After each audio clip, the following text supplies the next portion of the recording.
Good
morning. Good morning.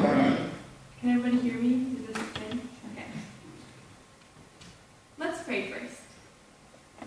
Dear Father in heaven, thank you so much for this beautiful day that you've given to us, and I just pray that you will send your Holy Spirit, be with my mouth, like you promised, and help me to have the right words to say, and just to be able to communicate what happened last year. Thank you so much. In Jesus' name, amen.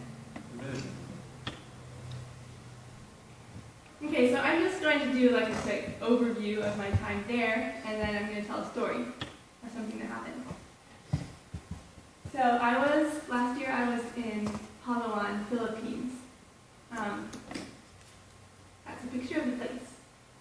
I was in the mountains. It was a 3-hour hike to get in there, and some of the things that people do there, they plant rice on the side of the mountain. So usually you think of rice like in rice paddies, right? Yeah. But they just plant it on the side of the hill. So that's how they harvest the rice. That's a picture of it. So some of the kids there on my front porch. And the kids there, they learn very young how to do things that we don't know how to do. There's this boy climbing a coconut tree. That's just an example, but like they learn how to fend for themselves very early, like 5 or something like that. There he is up higher. If you can see him up there. He was getting down some coconuts for me so I could make something. And they learn how to like peel them, or whatever you call it. You chop off the husks. I don't know what they're called. Anyway, so very, very skilled at that. That's a picture of my house, my little house. I just lived there by myself. And there's a church in this village, a church and an elementary school. And I was working with a missionary family, a Filipino missionary family that they have 2 daughters, and the dad is the pastor of the church and the teacher at the school, and so he can't teach his daughters because they're already beyond the level of the school he teaches. So I was homeschooling them. That was my main job. There's a picture of them in here somewhere. That's their house, the missionary family's house.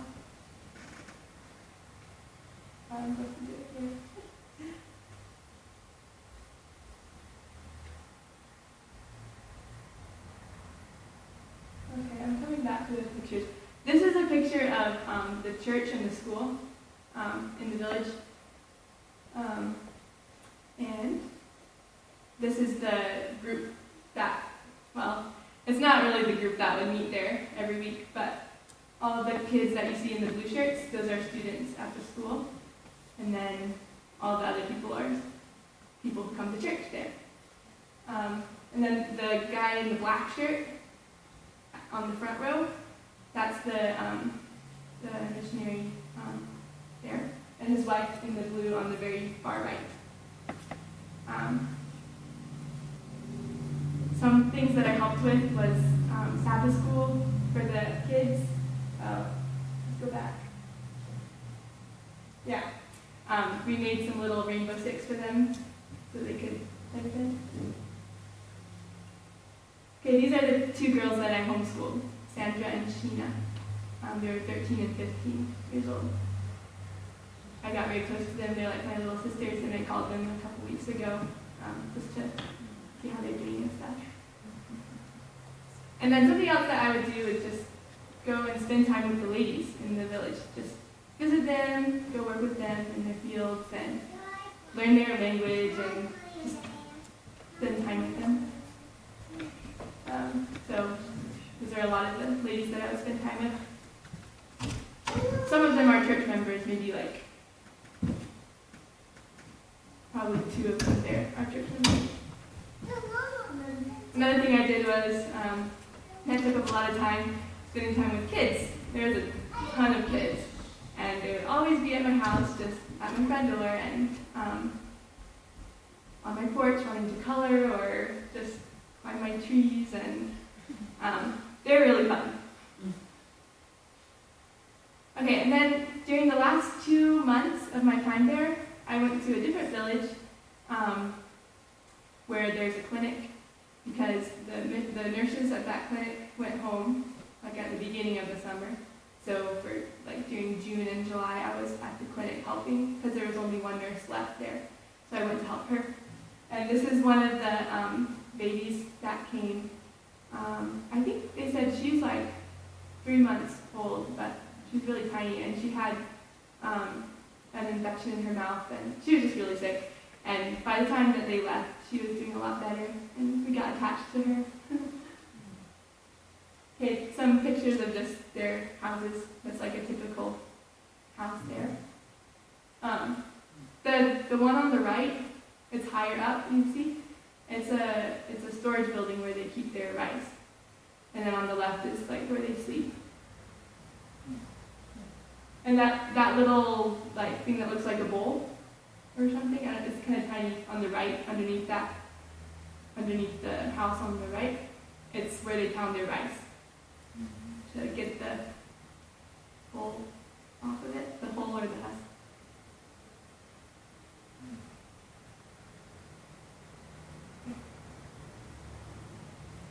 I don't know if I'm doing this right.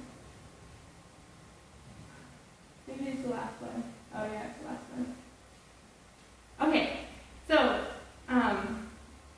something that happened it happened in October actually of last year, close to this time of year.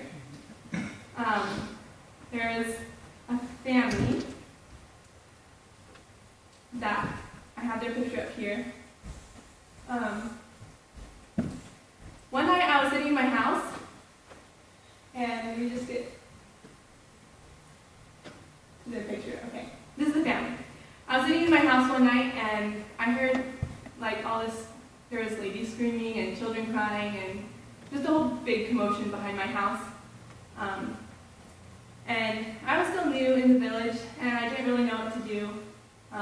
So I just sat in my house. I didn't know if I went out there, if I could help anyway. It was already after dark, and I didn't know what to do. So I just sat in my house, and I was praying for whatever was going on, because I didn't know what was going on, but I was praying for them.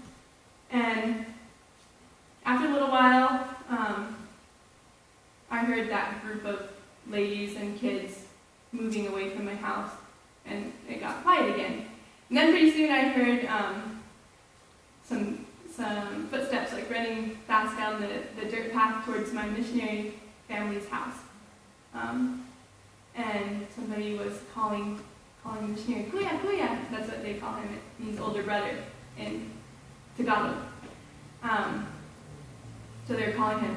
And so I was like, wow, something's really going on. And then after a while, I heard people singing down there at their house as well. And I was like, okay, now I know something's really going on, but I didn't know what I should do.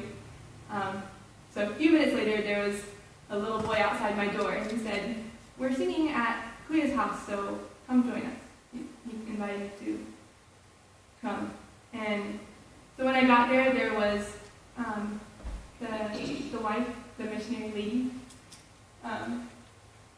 Mrs. Villarica, and one of the village ladies, and there was a couple of kids there, and the two girls that I homeschooled, their two daughters, were there too. They were just singing and praying, and I learned that the man here, his name is Lundad. He had come home drunk from one of they get together and have like market day, and a lot of men get drunk. And he had come home drunk, and him and his wife, the lady in the red, were not like getting along very well anyway, and they got mad at each other, and I don't know exactly all the details of the story, but pretty much he said he was going to go hang himself. And that the lady as well, she, I don't know, kind of drove her on to try to do the same thing, and she also tried to harm her baby. She was pregnant at the time. And that was the commotion I had heard behind my house. The lady in the red was there trying to harm her baby just because she was so emotionally brought up, I guess. And we also learned later that the family, their uncle had given them a little stone that he had, and he had also tried to hang himself. And we realized that it was connected with the devil in some way, that stone. And so the man, he ran down the hill and he tried to hang himself, but his father and his brother, they followed him. And they followed him up the tree and everything, and the tree he chose was very small and it broke and everything. So they were both totally fine. And we were praying for the lady because she was pregnant. We were praying that the baby would be okay. And it turned out it was. The baby was fine. But when I got to the missionary family's house and we were praying and singing, Mr. Villarica, Kuya, he wasn't there. He was with this man trying to calm him down because he was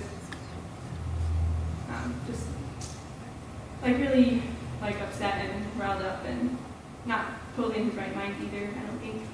And so he was there just trying to calm him down and telling him, we care about you and we love you, and your family would miss you, if you died. And the man was just saying nobody cares, nobody would miss me. But finally, he was able to calm him down, and they went to sleep for that night. And then a couple days later, Mrs. Villarica, the missionary lady, the missionary mom, she went to talk to this lady in the bed, Mugong is her name. She went to talk to her, just to visit and talk about what had happened and see if she could help with whatever problems were going on in their family. And Mugong just opened up to her, and she was telling her all of their problems and crying. And I wasn't there for any of this, but she told me the story. And at the end of their conversation, she went and got that little stone, and she gave it to Mrs. Villarica. She gave it to her, and she just wanted to take it because she realized that it was causing her family problems. And so Mrs. Villarica took it and threw it into the outhouse. She threw it out. So when I heard that story, it was really encouraging to know that sometimes things they seem really not going right,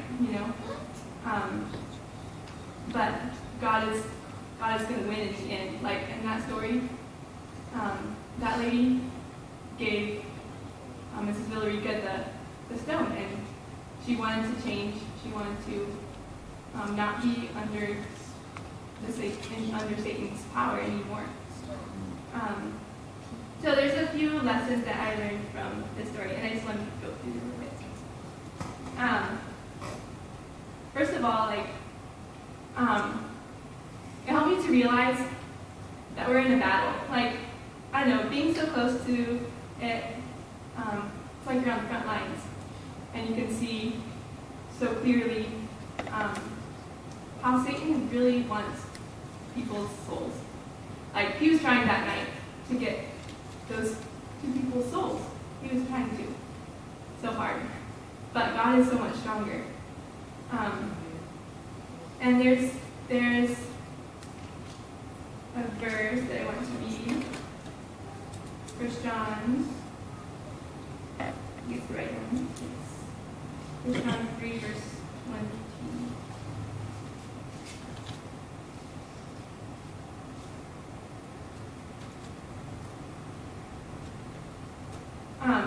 Before I read this verse, though, since we're on the front lines of a battle, we all are. Like, this is a battle that between Jesus and Satan that's been going on ever since Satan fell from heaven, right? And we know that Jesus is going to win in the end, but Satan wants to try to get all of us on his side, especially if we're working on the front lines of that battle, because us working on the front lines makes it so that other people can be on the winning side too. So Satan, if we're working on the front lines of that battle, Satan wants to try to drag us down. And I realized while I was overseas that he does that by trying to keep us from hanging on to Jesus. When I went overseas, I kind of thought that you would always feel very close to Jesus just because you're a missionary. But it doesn't work that way. There were times that I would feel like I wasn't really, staying close to Jesus, or I wouldn't feel like my time in the morning with God really taught me a lot, or something like that. I don't know. And so I learned that even though sometimes I might feel that way, I had to make sure not to let my feelings take over, and just remember by faith that God does still love me, and I'm still on his side. I just might not feel as close to God as I sometimes do, but just accept by faith that God is still right there beside me. So that was something I learned there. And 1 John 3, verse 20 says, "For if our heart condemns us, God is greater than our heart and knows all things." So,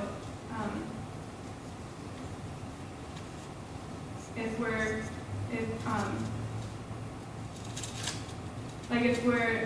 feeling just not feeling close to God, God understands, and he's just greater than us, and he realizes our feelings, and he understands us intimately. So we can just hang on to him in faith, just knowing that he's there. Okay, and then there's another lesson that God's going to win in the end, just like that lady gave her the stone. God will win in the end, and there is a hymn that came to my mind a few nights before this happened. I was